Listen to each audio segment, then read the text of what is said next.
الحمد لله نحمده ونستعينه ونستغفره ونؤمن به ونتوكل عليه ونعوذ بالله من شرور أنفسنا ومن سيئات أعمالنا من يهده الله فلا مضل له ومن يضلله فلا هادي له ونشهد أن لا إله إلا الله وحده لا شريك له ونشهد أن سيدنا وحبيبنا ومولانا محمدا عبده ورسوله أما بعد فأعوذ بالله من الشيطان الرجيم بسم الله الرحمن الرحيم وما ينطق عن الهوى إن هو إلا وحي يوحى صدق الله العظيم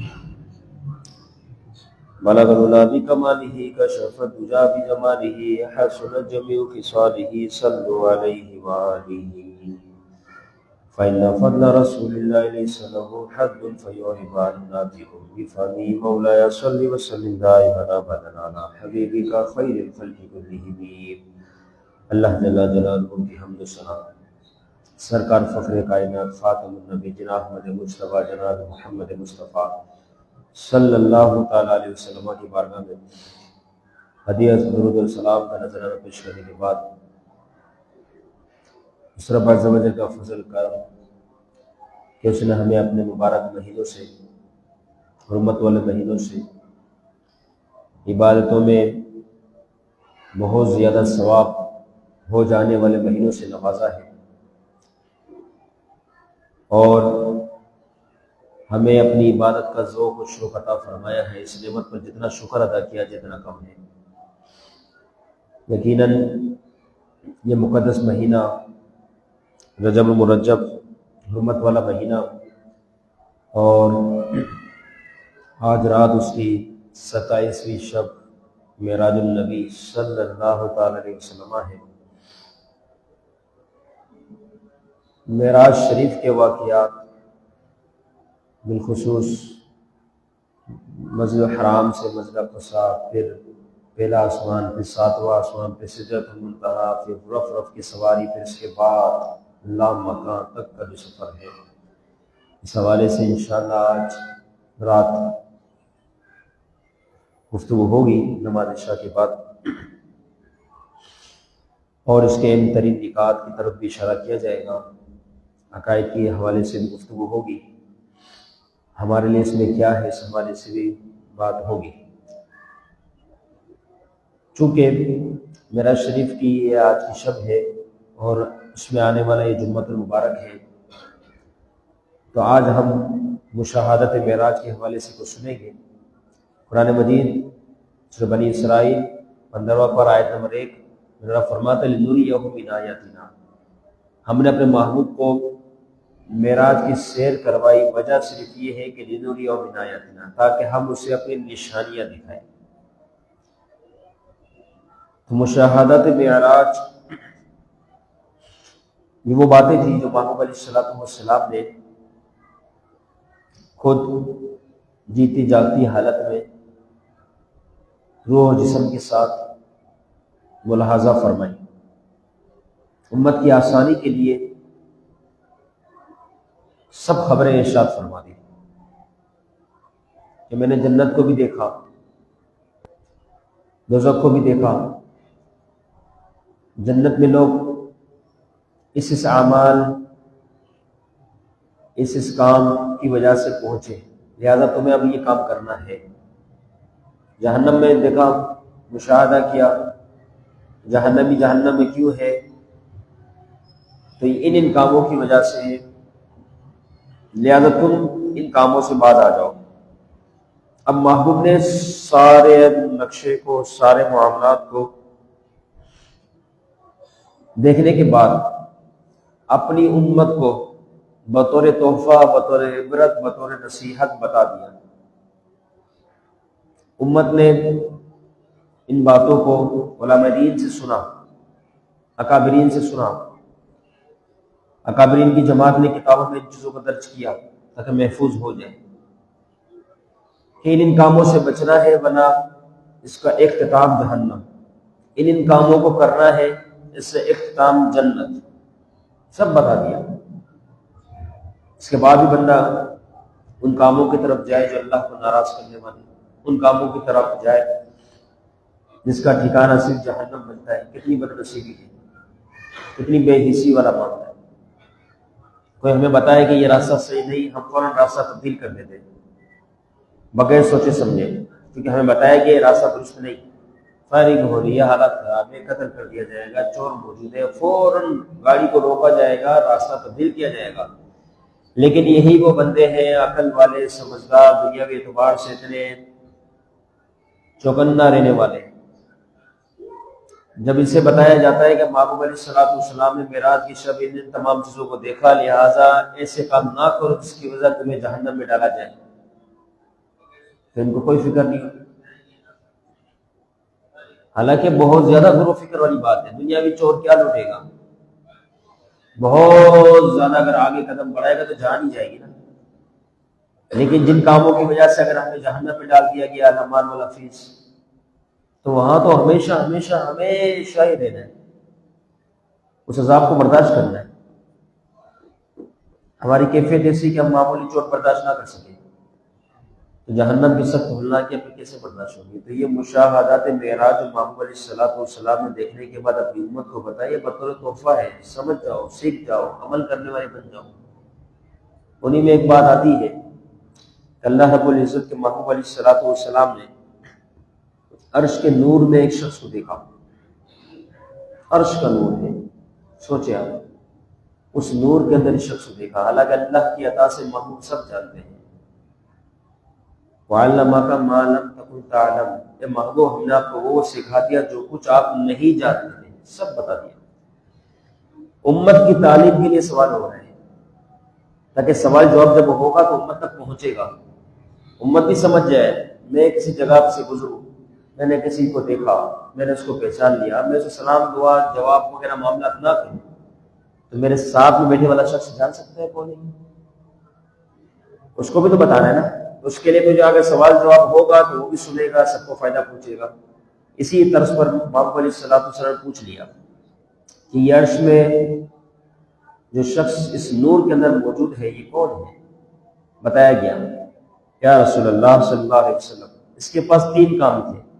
نمبر 1، اس کی زبان ہمیشہ اللہ کے ذکر میں تر رہتی تھی، یعنی اللہ اللہ پڑھتا رہتا، با وضو یا بے وضو، ہر حال میں اللہ اللہ. نمبر 2، اس کا دل مسجد میں لگا رہتا تھا.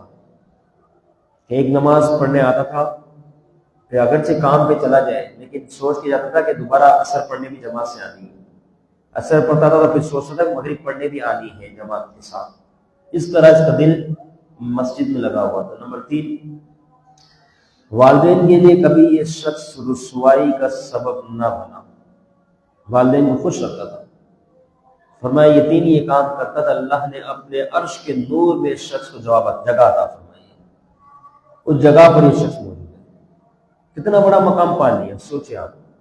اور ساتھ میں ہمیں طریقہ بھی بتا دیا، اس کا عمل بھی بتا دیا، اور ساتھ میں نتیجہ بھی بتا دیا. پیچھے کیا رہا؟ صرف ہمیں کوشش کرنی. یہ اللہ کے محبوب علیہ السلام سرکار دو عالم محبوب ذیشان کتنی امت سے محبت فرمانے والے، کتنی کہ کیا کچھ آپ نے دیکھا سب امت کو آپ نے بتا دیا تاکہ میری امت ان طرز پہ نہ چلے جن طرز پہ چلنے والوں کے سخت سخت عذابات کے سامنے.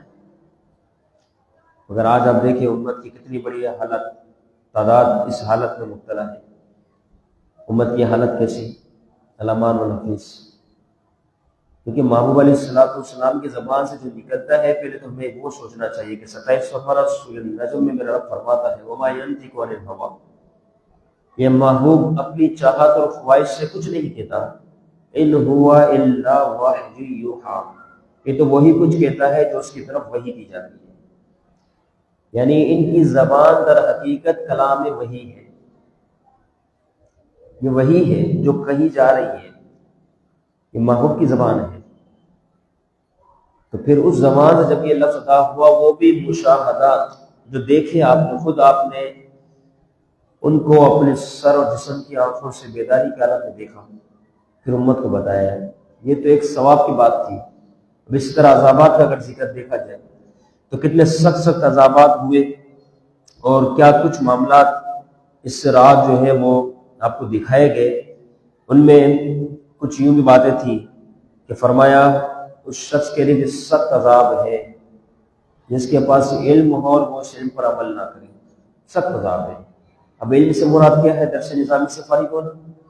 علم سے مراد کیا ہے کہ عالم دین بن جانا؟ نہیں، علم سے مراد اتنا ہے فقط کہ آپ کو کسی چیز کے بارے میں بتایا جائے، آپ نے اس بات کو سنا، اس کی سماعت کی، اب ان باتوں کا علم آپ تک پہنچ گیا، اب اس کی آپ علم رکھنے والے بن گئے، لہذا خود بھی عمل کرنا ہوگا، دوسروں کو بھی بتانا ہوگا، یہ علم والے۔ اسی طریقے سے محبوب علیہ السلام نے ایسے لوگوں کو بھی دیکھا جن کے ہونٹ لوہے کی کینچیوں سے کاٹے جا رہے تھے، اتنا سخت ان پر عذاب ہو رہا تھا۔ پوچھ لیا یہ کون لوگ ہیں، یہ عذاب کیسا؟ فرمائیے آپ کی امت کے خطباء ہیں، آپ کی امت کے وعظ و نصیحت کرنے والے لوگ ہیں، لیکن اتنا سخت عذاب؟ فرمائیے اس وجہ سے کہ کبر مقتا عند اللہ ان تقولوا ما لا تفعلون، اللہ کے یہاں یہ چیز بہت بری ہے، بہت زیادہ سخت ناراضگی والی ہے کہ بندہ خود عمل نہ کرے، دوسروں کو عمل کا سکھاتا رہے، خود جو کہتا ہے وہ خود عمل نہیں کرا، دوسروں کو کروا رہا ہے، تو عمل کر، تو عمل کر۔ فرمایا یہ ایسے خطباء ہیں جو بات ضرور کرتے تھے لیکن خود ان باتوں پر عمل نہیں کرتے تھے، تو ان پر اس قسم کا سخت عذاب ہے۔ اسی طریقے سے کچھ لوگوں کو دیکھا کہ چھاتیوں کی طرف سے کھینچتے ہوئے انہیں لٹکایا ہوا ہے، اتنا سخت عذاب ہو رہا ہے۔ محبوب علیہ السلام پوچھ لیا کہ یہ کون لوگ ہیں، یہ اتنا سخت عذاب ان کے لیے؟ فرمائیے ایسے لوگ ہیں جو دنیا میں ایک دوسرے کو تانا دیتے تھے، تانا دینا، کسی کی دل آزاری کرنا، لہٰذا انہیں اس قسم کا عذاب دیا جا رہا ہے۔ ہم دیکھیں ہماری زندگی کتنی، آنکھ بند ہوتے ہی ہمیں قبر کی طرف پہنچ جانا ہے، اس نئے گھر کی طرف منتقل ہو جانا ہے، تو اس کے بعد یہ سارا سلسلہ شروع ہو جائے گا۔ جب تک آنکھ کھلی ہم معافی مانگ سکتے ہیں، جب تک سانس باقی ہے ہم توبہ استغفار کر سکتے ہیں، بعد میں پھر کیا ہوگا؟ تو لہٰذا اپنی آخرت کے بارے میں سوچیں، کیونکہ اللہ کے محبوب علیہ السلام نے ان تمام باتوں کے بارے میں ہمیں بتا دیا ہے، کوئی بات چھپائی نہیں ہے۔ اس کے بعد بھی اگر ہم عجیب و غریب رہے تو یقیناً پھر ہم پر اللہ رب العزت کی طرف سے ناراضگی کا معاملہ ہوگا، یعنی اس بارے میں خوب سوچیں۔ اسی طرح کئی ایسے افراد ہیں جو اس مرض میں مبتلا ہے، یہ مرض بڑا خطرناک ہو چکا ہے، وہ ہے غیبت کرنا۔ دو شخص جمع ہو گئے، تیسرے کی بات شروع ہو گئی، کیا ضرورت پڑی تھی آپ کو اس قسم کی باتیں کرنے کی؟ تیسرا آ جائے تو اس کے سامنے کر لیں، اگر کرنی ہے، اگر ہمت ہے، کیوں اس کے گناہ اپنے سر پہ دے رہے ہو اور اپنی نیکیاں اسے دے رہے ہو؟ کیا فائدہ؟ جہاں دو شخص ملے آپ دیکھیں تیسرے کی بات ہوگی، برائی، اچھے الفاظ تو یاد کریں، اچھی بات ہے، برے الفاظوں سے یاد کیا جائے، برائی بیان کی جائے، کتنی عجیب سی بات ہو گئی۔ ہمارے معاشرے میں یہ چیز رائج ہے، رائج نہ صحیح بلکہ عام ہو گئی، کس قسم کے خرافات میں لوگ مبتلا ہیں۔ محبوب علیہ السلام نے فرمایا میں نے اس رات ان لوگوں کو دیکھا جو اپنے چہرے کو، لوہے کے ناخن تھے، تانبے کے سخت قسم کے نوکیلے ناخن تھے ان کے، وہ اپنے چہروں کو نوچ رہے تھے، اتنا سخت عذاب۔ آپ ایک ناخن تو اپنے آپ پہ ٹچ کریں، آپ کو اتنا تکلیف والا معاملہ ہوگا، اب تانبے کے ناخن ہو، بتانے والے اللہ کے محبوب ہو، تو کتنا اس شخص کے لیے برا حال ہے جو سب کچھ جانتے ہوئے بھی وہ گندا کام کرے۔ ہمیں وہ تانبے کی ناخن اللہ رب العزت کی طرف سے دیے گئے، اب وہ اپنے چہروں کو نوچ رہے ہیں۔ پوچھ لیے یہ کون ہے اور کیا ہے معاملات، اتنا سخت عذاب؟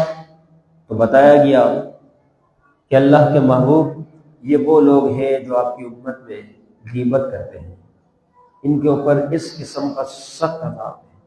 تو بتایا ہم اس قسم کے عذاب کو برداشت کر سکتے ہیں؟ کیا ہماری ایسی طاقت ہے؟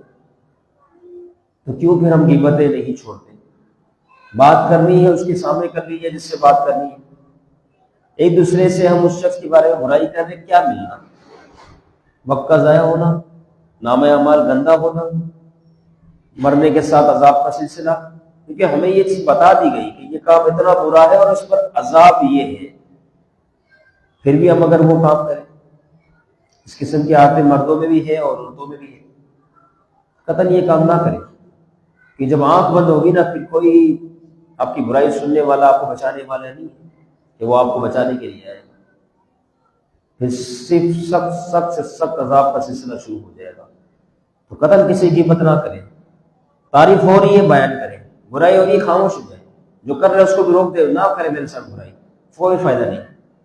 اگر کسی کے ساتھ آپ کا مسئلہ ہے، آپ جی سے بات کریں، میرے ساتھ میں برائی کر کے آپ کو کیا ملنا ہے، فوراً اس کو روک دیں۔ آپ روکنے پر قادر ہیں، اس کو روک دیں، نہ اس کی برائی سنے نہ آپ کی زبان سے برے الفاظ نکلے۔ اس سے کیا ہوگا، بہت سارے معاشرے کے معاملات جو ہے وہ درست ہوں گے۔ اسی طریقے سے سود کے حوالے سے بھی ہے، دیگر سارے معاملات بھی ہیں، لیکن یاد رکھنا کہ جہنم کی گہرائی والا معاملہ اتنا سخت ہے۔ یہ امانت لے کے جو کھا جاتے ہیں نا، محبوب علیہ الصلوۃ والسلام نے فرمایا لا ایمان لمن لا امانت له، فرمایا اس شخص کا کوئی ایمان ہی نہیں جس کے پاس امانت داری والا سلسلہ نہیں۔ امانت داری اگر وہ نہیں کرتا، وہ سمجھتا ہے کہ ایمان والوں، فرمایا اس کے لیے کوئی ایمان نہیں۔ ایمان کے نورانیت، روحانیت، حرارت سے وہ دور ہو چکا۔ لا ایمان، محبوب نے فرما دیا۔ یہ جو امانت رکھتے ہیں، محبوب علیہ الصلوۃ والسلام فرماتے ہیں ایسا شخص پر اگر میشن لایا جائے گا۔ کیوں امانت رکھتا ہے؟ یہ اس لیے لگتا تھا کہ لوگوں کی امانت حق کر جاؤ، کھا جاؤ، کتنی کھائے گا تو؟ فرمایا بروز محشر اس شخص کو لایا جائے گا، لوگ اسے سوال کریں گے لا ہماری امانت واپس کر۔ اس موقع پر کہاں سے واپس کرے گا؟ کیونکہ بتانے والے سے بتائے گا کہ فلاں جگہ پہ تو چلا جا، بروز محشر فلاں جگہ تو چلا جا، وہاں پر ان کی امانتیں موجود ہیں، لے اور اس کو دے دے۔ خوشی خوشی وہاں تک پہنچے گا، جب دیکھے گا تو وہ تو جہنم کا دروازہ ہے، الامان والنفیس، جہنم کا دروازہ۔ پھر اسے آواز دی جائے گی کہ اس کے اندر اتر جاؤ، اس کی تہ میں پہنچ جاؤ، اس کی تہ میں ان تمام کی امانتیں موجود ہیں، نکال اس کو واپس کر۔ اب جہنم کی تہ، محبوب علیہ الصلوۃ والسلام ایک موقع پر تشریف فرماتے، اچانک سے ایک آواز سنی، بہت بھیانک ناک آواز، خطرناک قسم کی۔ جیسے اس آواز کو سنا، محبوب علیہ الصلوۃ والسلام نے فرمایا میرے صحابہ تم جانتے ہو یہ آواز کیسی؟ عرض کی اللہ و رسول عالم، اللہ اور اس کے رسول ہی بہتر جانتا ہے۔ محبوب علیہ الصلوۃ والسلام نے فرمایا آج سے ٹھیک 70 سال پہلے، 70 سال پہلے ایک چیز جہنم میں، یعنی پتھر جہنم میں چھوڑا گیا تھا، آج 70 سال گزرے ہیں اور وہ اپنی تہ تک پہنچا ہے۔ فرمایا یہ ہے جہنم کی مسافت، اس کا گرنا، اس کی گہرائی کے اوپر سے چھوڑے ہوئے 70 سال گزر گئے، آج جا کے اس کی گہرائی تک وہ پتھر پہنچا ہے، اس کی تہ تک پتھر پہنچا ہے۔ اتنی سخت ترین جگہ، اس کی ہولناکیہ، اس کا عذاب اتنا سخت ہے۔ سوچو اس شخص کا کیا حال ہوگا جو امانت لے واپس نہ کرے۔ اولین تو یہ ہو کہ بندہ امانت والا سلسلہ پالے ہی نہ، نفس ہے نا انسان کے پاس، جو جس کا کام وہ خود کرے، کیونکہ ایسا نہ ہو کہ امانت میں رکھنے کی وجہ سے ہمارا نفس ہمیں دھوکہ دے اور شیطان کے نرگے میں پھنس کے ہم امانت میں خیانت کرنے کہیں نہ کرتے، لہٰذا ایسے کاموں سے بچیں۔ اسی طریقے سے سود خور کا معاملہ، دیگر سارے معاملات اتنے سخت ہیں جو ہمارے معاشرے میں رائج ہے، علن اعلان ان پہ کام ہو رہا ہے۔ محبوب علیہ الصلوۃ والسلام نے فرمایا الربا 70 جزءا، فرمایا کہ زنا، یہ سود جو ہے نا، الربا سود، فرمایا اس کے 70 جز ہے، یعنی اس کے 70 قسم کے عذابات ہیں سود کھانے والے کی۔ سود پہ دستخط کرنا، اس کی حمایت کرنا، اس کے لیے انتظام اہتمام کرنا، فرمایا سارے شامل ہیں سود میں۔ فرمایا اس کے 70 ہے جز، یعنی 70 عذابات۔ فرمایا اس میں سب سے کم درجے کا 70 نمبر پر جو ہے وہ کیا ہے؟ محبوب نے فرمایا اپنی سگی ماں کے ساتھ زنا کرنا، الامان والحفیظ۔ آپ دیکھیں نا نیوز میں، آپ دیکھیں سوشل میڈیا پر، ہمارے یہاں بھی اسلامی ملک جمہوریہ پاکستان، اس کے باوجود سود کا علن اعلان جو ہے اطلاق جاری ساری، ہر بیک میں، محلے چوکے جہاں آپ دیکھیں، گلی محلوں میں جہاں آپ کو بیکیں نظر آئے گی، مسعود پہ علن اعلان کام ہو رہا ہے، مینیجر بھی ہے، مسلمان نوکری کرنے والے بھی ہے۔ پھر کیا ہوا؟ یہ کہاں سے یہ سلسلہ شروع ہو گیا؟ اتنا بدترین جرم، اتنا بدترین، اور یہ خوشبوئیں لگا گئے، نئے نئے کپڑے پہن کر اے سی کے اندر بیٹھے ہوئے حضرات، اتنا بڑا جرم کر اللہ کے محبوب فرما رہے ہیں. کون سے محبوب؟ فرمایا ان هو الا وحی یوحی، میرا محبوب تو زبان سے وہ بات کہتا ہے جو اس کی طرف وحی کی جاتی ہے. اللہ کے محبوب یہ فرما رہے ہیں. اتنا بڑا بدترین ہے معاشرے کا، اتنا بڑا مجرم ہے، لیکن اسے کوئی احساس ہی نہیں. سود کے اندر ملوث ہو گیا. کوئی دیکھو تو سودی قرضہ دے رہا ہے، کوئی دیکھو تو انویسٹ کر رہا ہے سود کی صورت میں، کوئی دیکھو تو قرض کے اوپر نفع ہے. یاد رکھنا کل قرض جر منفعۃ فهو ربا او کما قال النبی صلی اللہ علیہ وسلم.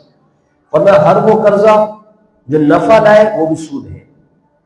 بعض لوگوں کو قرضہ دیا جاتا ہے، اس میں ایک صورت یہ بھی بنتی ہے بڑی معذرت کے ساتھ کہ میں نے گھر سیل کے لیے نکالا، بیچنے کی باری آئی، گاہک آیا، اس نے مجھے ٹوکن دیا، 10 لاکھ کا گھر تھا، اس نے 1 لاکھ ٹوکن دیا. کسی وجہ کے تحت اس لینے والے کے حالات کچھ عجیب سے ہوئے. اب وہ مجھے کہتا ہے کہ میں اب یہ گھر آپ کا نہیں لے سکتا، تو میں کہوں گا اسے کہ 1 لاکھ پھر آپ بھول جاؤ. بروکر بھی ساتھ یہ سکھائے گا کہ آپ 1 لاکھ روپے جائیں گے. کتنا بڑا مجرم ہے، کیا کر رہے ہو آپ؟ یہ آپ کا 1 لاکھ روپے بیانیہ تھا. اب اگر وہ نہیں لینا چاہ رہا، اس کے ساتھ تکلیف والے معاملات ہیں، آپ اس کو خوشی خوشی واپس کرو. اللہ آپ کو اس سے بہتر گاہک عطا فرمائے. اب یہ 1 لاکھ روپے اگر آپ نے رکھ لیے نا، یہ تو ناجائز حرام کس کے عوض رکھا جا رہا ہے؟ اس کا عوض کیا ہے؟ یہ 1 لاکھ روپے اپنے لیے، اس کے عوض آپ نے اس کو کیا دیا؟ بغیر عوض جو ہوتا ہے وہ تو چور ڈکیٹی والا کام ہوتا ہے، رشوت خوری سود خوری حرام خوری والا کام ہوتا ہے. اتنی آسانی سے آپ اس کام میں معاشرے کے خرافات میں پڑ گئے. تو یاد رکھنا کہ یہ جو سود والا معاملہ ہے، یہ 70 بڑے بڑے عظیم گناہ ہیں. ان میں سے آخری گناہ جو میں نے آپ کو بتایا کہ ماں کے ساتھ زنا کرنا ہے، تو باقی 69 گناہ کتنے بڑے ہوں گے، کتنے بڑے. تو لہٰذا سود پر قرضہ لینا، اسی طریقے سے سود پر کسی کو قرضہ دینا، بینکوں سے سود کے معاملات کا لین دین کرنا، جو کہ آج معاشرے کو بہت زیادہ رائج ہو چکا، کہ یہ غربت بہت بڑھ چکی. ہر روز اس حوالے سے نئے نئے سوالات آ رہے کہ یہ کرنا کیسا، یہ کرنا کیسا. تو یاد رکھیں کہ اگر آپ کے پاس چٹنی روٹی کے پیسے آتے ہیں، وہ بھی 2 ٹائم کے حلال، یہ آپ کے لیے سود کے کروڑوں روپے سے بہتر ہے. انہی کو کھانا پسند کرے، ورنہ آنکھ بند ہونے کی دیر یہ سارے عذابات کا سلسلہ شروع ہو جائے گا. اللہ رب العزت مجھے بھی آپ سب کو بھی ان تمام باتوں پر عمل کی توفیق عطا فرمائے. وما علینا الا